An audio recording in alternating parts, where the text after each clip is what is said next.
Hello, everyone. It's Larry Johnson. I'm your host on A Principles Voices. And I have a wonderful guest today. His name is Eric Goodman.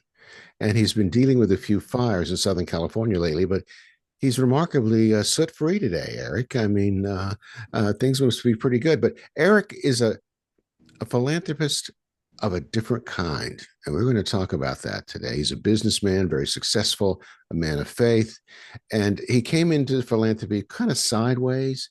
A lot of people do that, but he does it in a slightly different way, too. So, Eric, you want to tell us what your business is real quickly? Sure. Thank you, Larry, for having me. It's great to be on. So Eric Goodman, as you mentioned, CEO of Mountain View Services Incorporated. We go by MVS and Chem-Pak. So the first company, Mountain View, we have about 500 homes for developmentally disabled adults and children.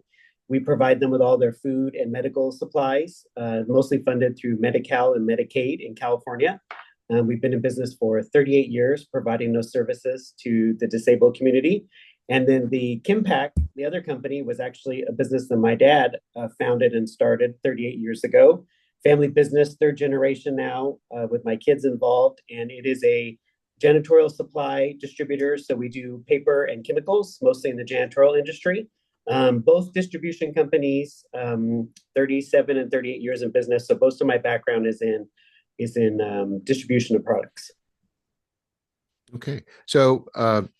I said that you do philanthropy a little differently. When did you first figure out that what you were doing was philanthropic? I mean, and that is not running your business, it's something else. Yeah, I did. As you said, I kind of came into it differently. I probably did it for 20 plus years before I realized I was doing philanthropy. Maybe a little long, maybe a little longer because our business, the Mountain View Services side, it supports a lot of homes for developmentally disabled that are nonprofits, national organizations that are nonprofits. So we've been supporting nonprofit agencies for 37 years now. And I have been involved with a lot of them on their boards of directors and involved with a lot of nonprofit charities that I have been supporting for years, but I never really thought of it as philanthropy. I just thought of it as part of our work. Okay. All right. So you serve on boards. Your business provides services to a lot of these organizations. You make gifts of your own. The company makes gifts. Um, um, do the employees of your companies ever contribute? Yes. So we have a plan set up with the employees where all of the employees get funds each month from the company that they can use to support nonprofits. We also volunteer nonprofit hours. I'm proud to say that here in Orange County, we've been a Civic 50 honoree, which is through Points of Life, a national organization who tracks Yeah. philanthropic work for businesses. So we were Civic 50 honorees 22, 23, and 24 for the amount of volunteer hours and time that our team has put into supporting nonprofits. So it's a big part of what we do. And I always tell my team, I don't care if it's a nonprofit that we're supporting as a customer. I just want them doing something in the community to give back. So if it's their church, if it's their son's football team, if it's another organization, as long as they volunteer, they get paid 2 hours a month on the company, and then they get money that they can donate towards that charity. I don't want them to feel that the finances is a roadblock to volunteering. So I want to provide a way for them to get back to their community through our business. Okay. All right. Now, all of this just isn't because you feel like it. You're motivated by faith, aren't you, Eric? Yes, I am. I'm on a faith mission. I feel like I started out with both companies obviously as an employee. My dad's company as an employee, and then my own business as an employee. I started just in outside sales, and I worked my way up: director of sales, vice president of sales, president of the company, and then ultimately CEO. And then acquired both companies. So I have almost 30 years into building the businesses to what they are today. Of course, Mountain View has a lot of mission in what we do, caring for developmentally disabled adults and children. But I was struggling with, like we all do, especially in this phase in our life, like, what's my mission? What's my purpose? Why am I here? What am I supposed to be doing? And I'm very faithful, and I was praying for a way to take my business and also my faith and blend the two together, where I could figure out how I didn't want to leave the businesses to go into faith, but I didn't want to have the ministry be my calling. So I was praying, like, how can I do both? And the answer to that was that I have all these resources that believe I've been entrusted with. How do I use them to help other people? So I have staff, I have trucks, I have warehouses, I have experience and knowledge and connections. So a few years ago, we started opening up the Rolodex and the contacts and telling nonprofit that we work with, how can we help you? How can we assist you? How can we partner with you? So we transport product for nonprofits at no charge. We store products in our operations. I actually have charities who are using office space in my building where they're literally, that's where their corporate housing out of. I don't charge them for the space. Use our copy machine, use our Wi-Fi, use everything. So I'm just using all of those things that I already have, and I'm giving those back to nonprofits in the community because one, they've been entrusted me to do, and then two is why shouldn't I use all of my resources to see how I can help other people in the community? That's phenomenal. That's really phenomenal.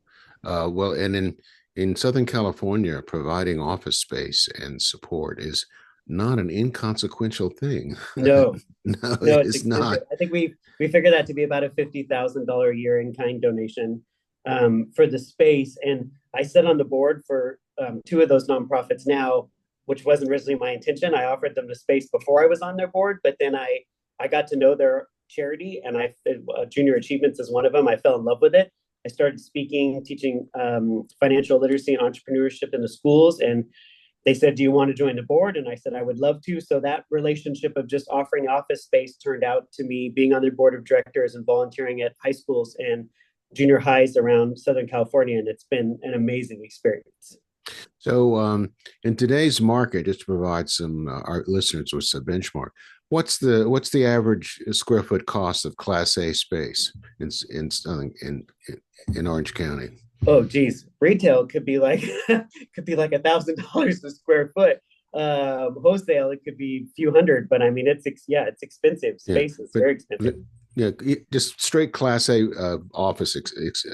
That would be what, a couple $100 a square foot? Oh yeah, I would say or more easily. Yeah. Yeah, yeah, yeah. I know you get into the retail and the frontage and all that. It gets very very expensive very quickly. Um, Yes. so I was going to ask you. No, what else I was going to ask you about. I'll come back to it because there's something I really want to delve down into with you. But we talked about your faith, how it guides what you do. We talked about you give the direct gifts, the gifts in kind, these other things as well. For a minute, let's look into the future. Where do you see yourself going? The company foundation that we've established, which is a 501(c)(3) foundation now, where we're taking a percentage of the business and donating it back to the foundation to support our nonprofit partners. I would like that to be my legacy, and I would like that to be what I do when I step aside from running the day-to-day operations of the business. So I have presidents or executives running both of the companies now, of my son-in-law being one of them, one, and the other is a non-family member who's running it. So I don't really have to do the day-to-day stuff anymore. Most of what I do is public relations and meeting partners in the community, finding out where there's a need and helping.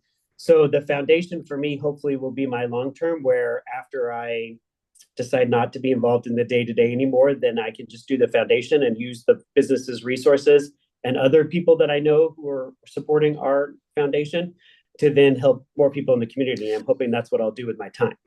So, did I hear you right? Now I mean, clarify. You're giving equity of your business to the foundation or profits to your business in the Profits. foundation? So we take a percentage of the profits from the company and put that into the foundation. Okay. Now, here's what I wanted to ask a few minutes ago. You said that you started out essentially in the stockroom, is where you started at the very bottom. You mean your dad didn't make you associate vice president all out of the box here? No, no, we had to work for it and earn it. I started in the warehouse, then I was a driver, then I went in outside sales. I remember a great story. I'll tell you a quick story just for clarity. So I remember I was in outside sales and I was working for my dad, and I was on commissions. And I remember there was one month where I had condo and I had a new GT Mustang, and I had overextended and I couldn't make all my bills. And I went to my dad and I said, "Hey, I'm short this month. I need a loan or I need money." I can't pay my bills. And he said, why? I said, well, because obviously I spend too much. And well, he said, that's not my problem. That's yours. He said, you're going to have to figure it out. And I said, will you give me a loan? And he said, no. And I left his office thinking, my God, how could this man not give me a loan? Like, he's not going to help me. And I was struggling. I didn't know how I was going to pay all my bills. And so I shared with my mom, and she said, well, I'll loan you some money, but don't tell your dad. And I didn't tell him until years later. She loaned me a few $100s. And that next month was the largest sales month I had personally. And it was the largest sales in company history. We landed some huge accounts, and it was the most money I'd ever made. I'd made probably 10 times more than anybody my age had made. I was in my early 20s, and none of my friends were making that kind of money. And I went to my dad and I said, here's what I did. And he said, do you understand why I didn't loan you that money last month? And I said, why? He said, because you went out and you earned it, because you had to. You knew what you needed to do, and look what you did. He's like, if I would have given it to you, he's like, you wouldn't have had the best month of your life, because he's like, you wouldn't have earned it. So I learned a valuable lesson from him very early on, that he doesn't give, and we don't give anything to our kids. We make them earn it. Okay. Although your mother did provide you with a My little mother did bridge. provide me the money to get me through, but I knew that I was in the hole, and I knew that I needed to get out of it. And I knew I owed her the money back, and I didn't want to repeat that scenario again the next month. So it Right. motivated me and pushed me really hard. Yes, of course, your moms are always there for you. She helped me, and my dad didn't know for years and years and years that she had loaned me any money. So he felt that he had made me get out and work really hard, which he did. Well, he did. I mean, well, she simply loaned you enough for a little bridge. That's right. She didn't remove all the pain. That's Uh, correct. right, and that's just enough to keep you from going default or defunct That's or correct. something. Just enough. Okay, now, son, let's That's just see correct. some action here. That's correct. That's fascinating. And even when you got in, then you worked your way up. There were never nothing was ever just sort of sit here, Eric, heir Well, apparent. yeah, I was only with my dad's company 2 years, and then Mountain View Services was one of our customers. So I went to work for them in outside sales. So then was non-related to my father at all. So he had no ownership in the business, and I was with them 27 years before I bought the company. So outside sales, director of sales, vice president, president, CEO. So I worked my way up from the bottom, and eventually acquired the company, bought my partners out in the business, and bought it. And then 2 years later, my dad decided he wanted to retire. I bought his business, paid him full market value for it, and continue the legacy of the family. So both of them were earned, not given. So, what's your educational background? You've got a business degree, or I dropped out of college. Actually, I was going to college. I was a dropout to do business and do outside sales and grow. As I said, that I was making, I was living in a brand new condo, driving a brand new yellow, I remember 5.0 GT Mustang, which I thought was the greatest thing in the world. And I was making 10 times what somebody, or maybe more than that my friends were making, doing outside sales and doing the business. And so I dropped out of college. My wife and I got married very young. We met at 18, had a daughter at 18, got married at 20, had my second child at 22. So I was a very young, adult at 18 years old with children. And so I had to learn to work hard. And I dropped out of school, and it wasn't until the 2000s I went back to Cornell and got a degree. And I actually got a degree in digital photography, because that was a passion of mine and a hobby. And I didn't need the degree to do the job I was doing. I did the degree because I wanted to prove to myself that I could go back and do it. My dad actually dropped out in 11th grade, and he doesn't even have a high school diploma. Never went back and got his GED, dropped out to build his business. And both of us, thankfully, were successful even without the education. let me shift gears slightly. You were in sales a long time. Now, were you selling a standard product, a custom product? Or was it a long sales process, a short sales process? Can you be a little more specific? Well, that's a really good question. On his side of the business, it was an extremely traditional sales model, outside sales, commission based, sold a commodity. The supplies that were needed were something that you have to have Mhm. as a business: janitorial supplies, toilet paper, towels, tissue, those sort of things. So it was a very traditional sales model. That's where I learned the first few years from him. He always told me, one of the things he said that I've kind of lived by in my life is, he said, I can teach anyone to sell, but I can't teach someone to be a salesperson. He's like, you're either born with it or you're not. Either you have the personality and the capability to relate to people and sell, or you just learn a product and you're able to sell it. And I think people can genuinely see that when they meet and know someone. Are you passionate about what you're selling? And is the product something that you care about, or is it just something that you're selling just for a means of income? So with ours, we're selling a service to developmentally disabled adults and children to group homes where we provide them all their food. We do a menu, all their nutritional, a lot of them on feeding pumps. So we feed them intravenously, formulas, all their medical supplies. A lot of these things are things that they need to live, that their life depends on us making our weekly deliveries to supply these supplies. So I'm very passionate about who we care for and what we do. So for me, I've never really seen it as sales, even though that's my whole career has been in sales. Mine's more building relationships and finding out where there's a need and then helping that need. And then if you do, the sales is so easy because I'm not trying to unauthentically sell something I don't believe in. I'm selling something I believe in with all my heart and soul. And it's just really easy it's really easy to sell and for somebody to buy it from me. Okay. So if I and I have a reason for asking this, if I were a customer and you were looking to acquire my business, um, and I was using a competitor for the service, how would you approach me? Or just would you? Well, how would you approach me? So on the Mountain View Services side, we're so niche in California because we're one of the few companies, probably the only company in the state of California that does what we do. There isn't anybody else in our industry that supplies food, medical, janitorial, personal, everything on the same truck. There's other companies that sell medical supplies. There's other companies that sell food, but they don't combine them normally. It's extremely unique in our industry that we've taken two completely separate industries and combined them. And then we add the janitorial industry on top of that. So for me, when I meet a new prospective client or talk with someone, it's finding out what all they're getting.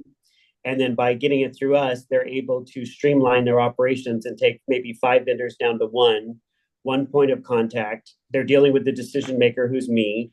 And it's relationship based. I mean, on both of the businesses, Chem-Pak's 38 years in business, Mountain View's 37 years in business. We both have customers that have been with us since the day one that we started.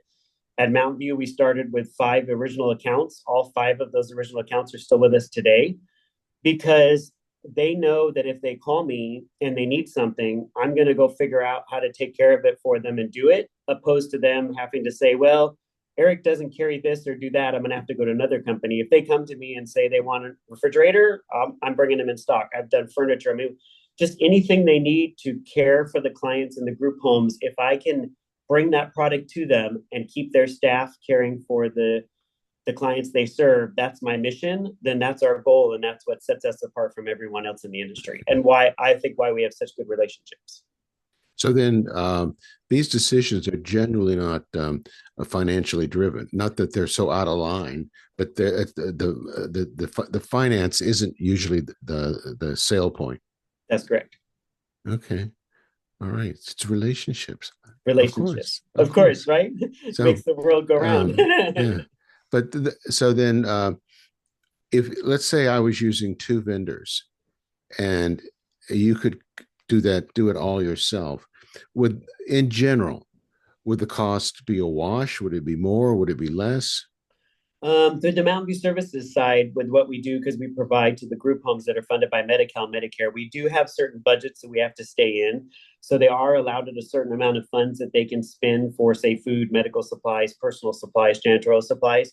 So we do know going into it that we have a budget and we do make a menu. So my company provides them with the menu that they use that's a state of California approved menu for the home. So there is some cost, and we're providing dietary service, we're providing menu service, we're providing in-service and training and staff that goes out and works with the teams to show them how to do and use everything.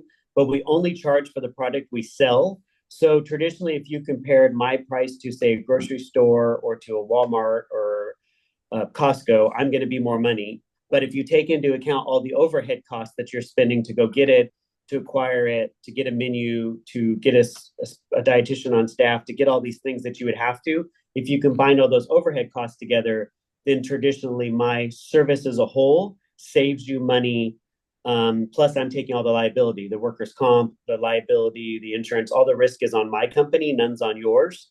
So that's kind of where we'll go into an account and say, give us everything you have, let us look at it. Here's what we would provide and the service we would include with it. And this is why our option is better than what you're doing.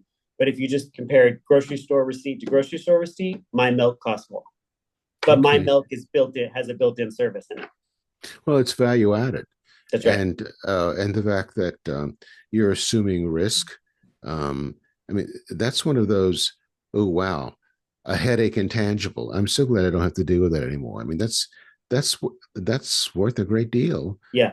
Where Yes. that's off their plate, Yes. and a Yeah, all I had right. one provider. It's been years ago, but I had one provider.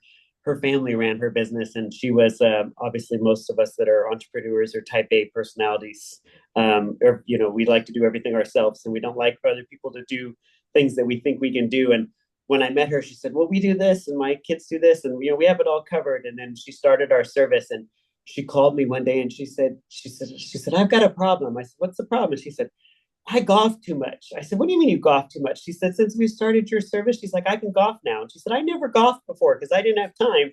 She's like, now I can go golfing. I'm like, well, that's a good thing. And she said, I know, but she said, I never realized before how much, we didn't have time to do anything because we did it all. She's like, now I have your service. She's like, I call you guys, you take care of it. She's like, I can do a whole golf game. And she was just amazed at how different her life was now that she had our service than it was before. And that made me happy because I thought, well, for her, that was a really big change. I took a lot off of her and her family's plate to provide a service that was meaningful to them, and it's given them back quality of life.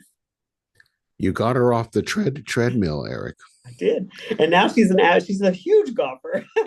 So thanks to our service. Okay. All right. Um, so have you written a book yet? I'm in the process of writing a book. So I have my book in draft form. I got it back on Friday from my ghostwriter. We're in editing now. I'm hoping to announce the title in March and then release the book summer is my goal.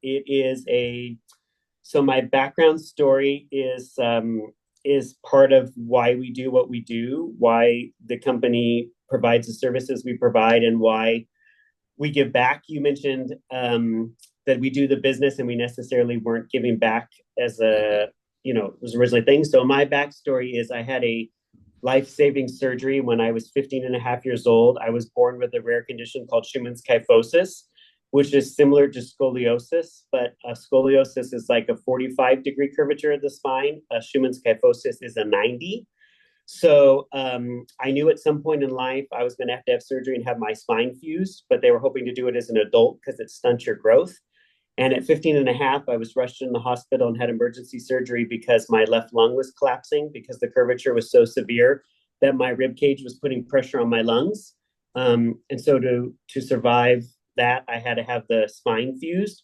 So I have two Harrington rods, metal rods in my back right now. My spine is fused from top to bottom. I have plastic rib inserts where my cage ribs were used to insert in my vertebrae to fuse my spine. And so I'm physically disabled and have been my entire life. You wouldn't know by looking at me or seeing me because I'm 33 years recovered and healthy. But that got me involved with the Ronald McDonald House, which was across the street from the hospital where I was staying. And so I joined the Ronald McDonald House as a volunteer. I'm now 22 years on their board of directors. It's part of my life.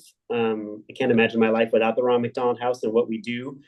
And so when we started giving back and helping others, and when the business, that's why I said it was 20 plus years in the making before I realized we were actually doing so much good work, is caring for developmentally disabled adults and children, which is how my life started.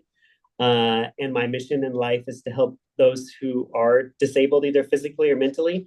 That's when I realized that my whole life story kind of connected together, and I had never Yeah. put those. I never realized that I was doing so much of work because of what happened to me when I was younger until I was, like I said, much, much older, my mid to late 40s before I actually even realized the two combined. So the book is going to be about my life and my disabilities and my struggles and how I've used that mindset to make all these positive things in life happen out of what could have been a very tragic story. That is truly remarkable, Eric. Thank And you. it's amazing how the different pieces of your life have all sort of very carefully woven together. I think that's remarkable. Yeah, it's really It really is. fascinating when I go back and look at it now. I don't Yeah, it I is. couldn't have written the book this way and thought it was going to turn out like it has. Well, we have to have you back when the book Thank is you. published, Eric. Thank you. Okay. And That'd so be great. when are we looking at I'm hoping the by summer. I'm hoping to have it published by summer. okay. All right. Okay. Is there anything that we haven't covered that you'd like to tell me? I always say, I tell people every time I meet someone, it's kind of been my slogan or my saying in life. I always tell people the more people we meet, the more people we can help. I don't know where the need is in the community till I meet someone. I met you on LinkedIn. You and I met and talked. We shared common values, and you asked me to join the podcast. Obviously, connections of meeting someone always leads to something else. We never know in life when there's going to be that point or opportunity where somebody's Yes. going to go, I remember Larry, I remember Eric, I know what they do, I know they can connect me to so and so or help me. So just sharing what we do in the community and about the businesses and about the foundation. I mean, that's the best thing anybody could do for me, just because somebody may be out there that doesn't know I'm here and that I can help them. So if it's a senior or somebody, we ship nationwide all across the US to seniors all over the country, or anybody that's in a group home, developmentally disabled setting, or anybody in the supply side. If they have a need and we can fill it, then that's my mission, is to help as many people as I can. Okay. All right. Well, I think you're doing a pretty good job of it already, but Thank you, thank you sir. very, very much. Thank you. Well, everyone, thank you for listening. I hope you've enjoyed it as much as I have. Eric's a delightful interviewee, and we will have him back on when he publishes his book. Next time, another leader in the nonprofit community. Thank you for tuning in.